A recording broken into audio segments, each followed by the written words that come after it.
morning guys, and welcome to the video.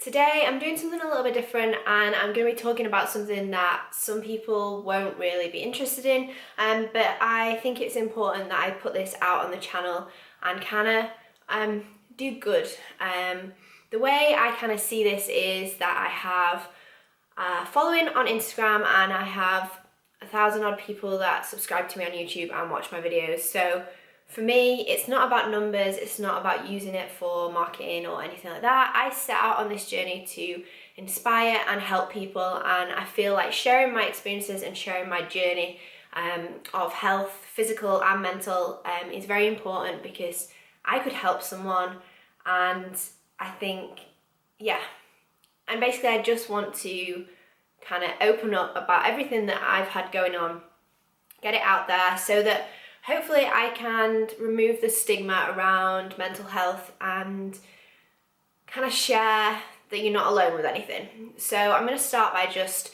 kind of showing my background, discussing where it all started, my health conditions, my illness, and yeah, we'll go from there. So I am sorry if this is a bit off the whim.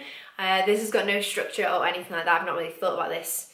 I've just been kind of struggling these past few days. Some stuff's gone off, and I thought it was important to kind of do this and be strong and share this and make use of having the following, and hopefully I can help someone out there. That's what this video is basically all about. So for some of you will know and some of you don't, I have gastrointestinal issues. It started off probably about 5-6 years ago, and yeah, it's gradually just got worse over the years. It started out, they thought it was IBS. So in August 2014, they put me on a low FODMAP diet alongside the medication. And the low FODMAP diet was basically in place to try and reduce the bloating and the discomfort that I was feeling. So the symptoms that I used to kind of get on a daily basis were intense bloating, really bad pain, just really general discomfort after eating or just randomly. And I'll put some pictures on the screen now. This is kind of, as you'll see, the bloating was quite extreme. It would make me feel really sick, really just horrible, so much pain. I can't even describe to you the pain. Imagine being pregnant, your belly from swelling from being like a 25-inch waist to being 9 months pregnant. That amount of pressure, it really, really hurts. And this used to really knock my confidence because obviously one minute I could be wearing something and the next minute I look like I'm having a baby. So that really got to me, and the low FODMAP diet did really help with that. Did the 6-week elimination period, and then I started to reintroduce foods back in. So I found the foods that kind of irritated me. So the main ones for me are lactose, wheat, onion, garlic, and things like asparagus. I can't have apples, peaches, things like that. So there's a vast array of things. I've started to reintroduce some foods back in. Back in August when that happened, that was when I first started my blog, High Heels and Heavy Weights. And that was my kind of way to share my journey with low FODMAP and IBS, because I found that there wasn't much information out there. I'd never heard of low FODMAP before in my life, and I was really struggling. I was trying to find recipes and just find more information about it basically, and I couldn't. So I wanted to set a blog up to kind of help everyone. In January 2015, so about a year from now, I ended up really, really poorly, and I was in a flare-up for about 2-3 months, and this was completely different to anything else I'd ever experienced. I was fatigued all the time, and when I say fatigued, it wasn't like I was just sleepy. My body ached, it hurt to do everything. I was sleeping all the time. I was struggling to work. It was just a really rough time, and I was working full-time at my previous job, and I was a supervisor at the time, so it was hard to kind of get off the floor, and I was on my feet all day, and I needed to be near a toilet. So that kind of was when the anxiety kind of developed. When I look back now, I'd always kind of had an anxious conscience, should I call it. So there were certain things that I would do. Like I used to like to sit on an end in a cinema. When I was in a room, I used to like to be able to see the door. I'd scout out where the toilets were previous. So there was little like kind of religious things I used to do every time, just to kind of give myself that peace of mind. And I didn't really think anything of it at the time. But now when I look back, obviously that was that kind of anxious state kicking in. So after the flare-up, I was referred to the hospital for medical investigation, and the medical investigation, I underwent blood tests, stool samples, colonoscopies, etc., and they suspected that it could have been IBD, specifically colitis. So, but when my biopsies came back, my biopsies actually came back clear, which was great. It was just it was very hard for me, and I discharged myself and said that I was just gonna try my hardest with the tablets that they'd given me. For those of you that don't know, antidepressants in a very low form can act as a painkiller, so that is what they prescribe for people who suffer with severe IBS and things such as. So I was on a drug called amitriptyline on a small dose of this that I used to take at night time, and that actually really helped to regulate me. It helped with the pain, and it also helped with my kind of toilet habits, should we call it. This is getting really gross now, I'm so sorry. But yeah, so it really regulated that. It kind of gave me a little bit more confidence back, because I felt like I didn't have to be near a toilet all the time and everything like that. And then Sam and I went on holiday, and the place that we stayed had a kitchen, but I took with me like bread and things that I knew I could eat, and there was a supermarket nearby that we knew sold lactose-free milk, so I knew that I was going to be okay in that sense. We were there for 2 weeks, and the first probably week or so I was okay, but then towards the end of the first week, that was when I became really poorly. So I was getting fatigued all the time again, even though we weren't really doing anything strenuous. I was struggling to eat. Everything that I was eating was upsetting my tummy. Going out to restaurants was hard, because we went to Croatia and the English out there isn't amazing, so talking to them about allergies and asking what things are cooked with. Are they cooked with things that have got this? Are they cooked with onions? Can I have it without? It was kind of hard, so I used to just order chicken steak, and the thing that they obviously cooked it in or cooked it near, that irritated me. So that was when my anxiety got really bad. I was struggling to as soon as I'd eaten, I needed to be out. I couldn't sit. I used to get anxious just sat waiting for my food to come, and that was kind of when we realised that this is getting worse, this isn't going to get better without any help. And when we got back off holiday, that was when I decided that I needed to kind of deal with this, and I needed to see someone about it.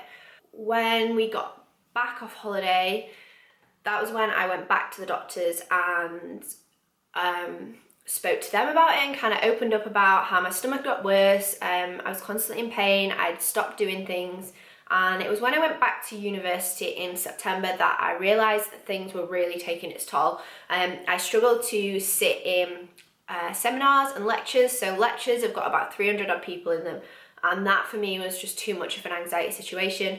I couldn't concentrate on what was going on, because I was constantly in my head thinking, I need to get out of here, I need to get out of here, even if my stomach wasn't necessarily hurting. So it the stomach stemmed the anxiety, and then the anxiety kind of took over. But as you know, if you have suffered with gastrointestinal issues, anxiety doesn't help your stomach, it makes it worse. So it was kind of a cycle of my stomach would hurt, I'd get anxious, the stomach would hurt more, so I'd get more anxious, and then it was just an elevating cycle.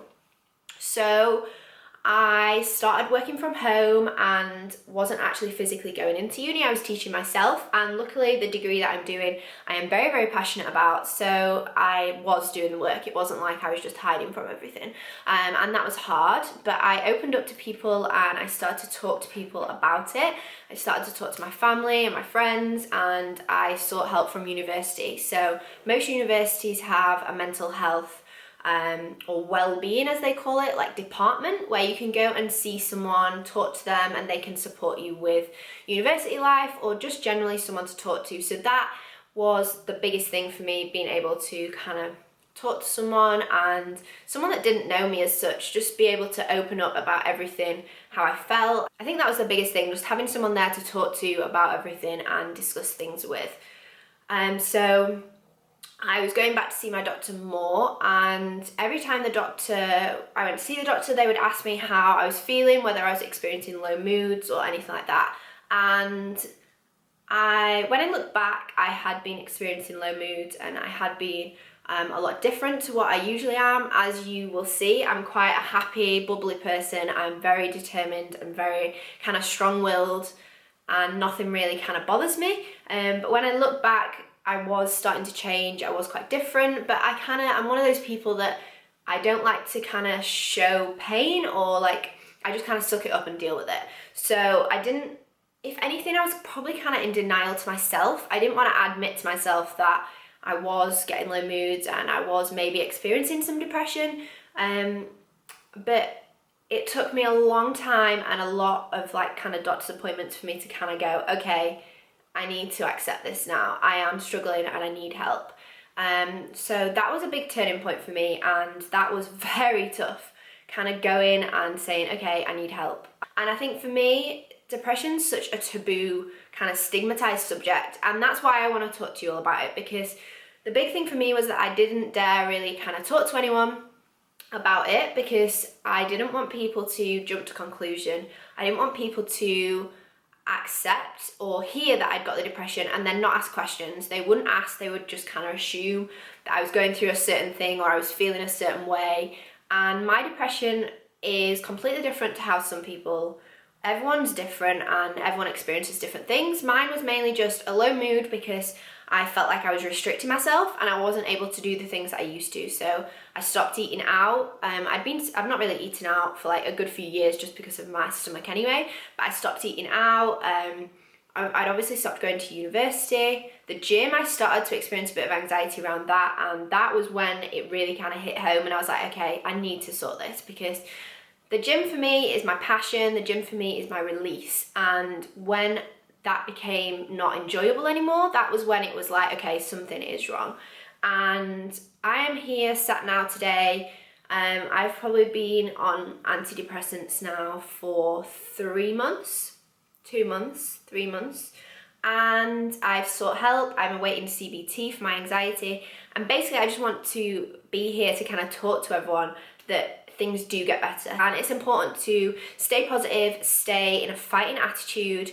And I'm at the point now where I'm like, okay, I've opened up to people, I've talked to people, and when I have talked to people, I've been surprised about how many people have either experienced it themselves or they have known someone who else has experienced it. I am very lucky that I have an amazing partner who is incredible. I have amazing parents, I have amazing extended family, I have just an amazing group of people, friends, that are there to support me and that have been really good in this journey. They remind me every day why I'm grateful for everything that's going on, that I am strong and I am battling with my mind, but I am beating it. And that's what you need to remember, that it is so hard. You are battling with your mind every single day, but it's important not to give up, and it's important to recognize that and not to feel like it's your fault. Something that I want to reiterate is basically that anxiety is your adrenaline. It's a rush of adrenaline that can't be controlled. It's not your fault. Depression, not your fault either. That is a chemical imbalance in your brain, and it's important to not feel like it's your fault or blame yourself or feel guilty. It's something that's happening. It's just like the weather. You might look outside one day and it's raining. Okay, we're in England, so it might rain a lot. But you might look outside and it's raining, but you know that that weather's gonna pass. It's not gonna be like that for the rest of your life, and that's the way you've got to look at anxiety and depression. It's something that you shouldn't be embarrassed or ashamed of, and I'm hoping by me kind of sharing my experiences can help to reiterate that and can help people start to open their minds about mental health and realize that it's not a stigmatized thing and it shouldn't be looked at as being an embarrassing or a shaming thing. It's an illness. So I wanted to kind of share my experience, and I have up and down days, I have bad times, I have good times, but I am getting there, I am fighting. I know that everyone out there that is suffering can do too. So I'm just hoping that you take away from this video basically the message that anxiety and depression is shown to be linked with gastrointestinal disorders. And even if you've not got a gastrointestinal disorder, it's okay to admit that you're not okay, and that is the most important thing that I could say and just take away from this. And I'm sorry that I'm rambling and this is going to be a very long video. Just remember to be kind. You don't know what people are kind of suffering, and I try to be as transparent and real as possible. So I hope you kind of can respect me putting this out there and talking about it. So basically all I want to say is thank you for watching it. I hope you've kind of learned something from this. I didn't speak about this initially because I didn't want people to change their opinion on me or make judgments or anything like that. I didn't want people to jump to conclusions, and I didn't want it to change how people looked at me. I am still the same person. I am still using fitness as a way to get a healthy, balanced lifestyle, and fitness is my passion, and I just wanted to open it up. I'm going to put my email address down in the bar below. Anyone that has been suffering with anything, please talk about it, and feel free to email me. I have a few clients that have suffered with anxiety, and it's something that should be discussed, not kind of held up. And sometimes it is better to talk to someone who has experienced it themselves. So I just want to say thank you for watching. I really hope you enjoyed the video. I am sorry that it's quite long probably, and it's different to what I normally have. And please be kind in the comments. I know this is not a video that a lot of you are going to be even interested in, but I'm putting it out there for the people that might be. So thank you for watching. Please give it a thumbs up if you did like it. Subscribe to me. I will be back to the normal fitness stuff from now on, I promise. This is not my forte. I'm not good at this kind of thing. But yeah, I'll see you in the next video. All the time to keep you off my mind. All the time to keep you off my mind. Never miss a beat.